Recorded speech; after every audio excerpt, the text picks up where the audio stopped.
Ginkoronahan bilang bagong Miss Philippines Earth 2026 ang bambato nga si Rina Andrea de los Santos ang Ballesteros, Cagayan.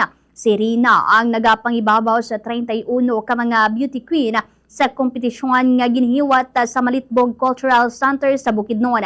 Samtang nakuha naman ni Prima Joy Alamban sang Tumwania Isabela ang nagdaog sa titulo nga Miss Philippines Air. Miss Philippines Water naman amo si Eliza Meldreda Villarina sang Mandaluyong City.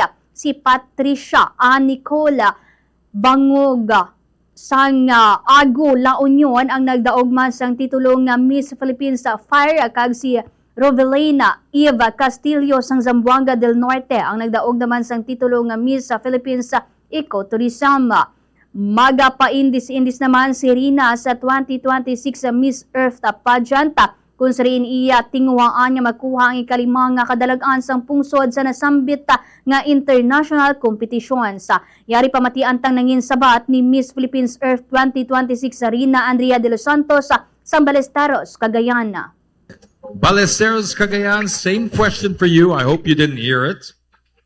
People often remember what a queen says, but even more, they remember what she does. In the spirit of love and action, how would you honor the responsibility that comes with the crown? Mabuhay pang muli.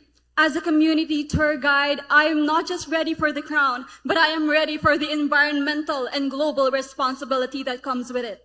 I guide it every single day in working towards putting the Philippines in a position that is not just a model for sustainability and environmental stewardship, but also a destination of beauty. And for me, that is exactly what is love in action. Remember, love changes nothing unless it moves. And when it moves, it truly changes everything. Thank you. Wow.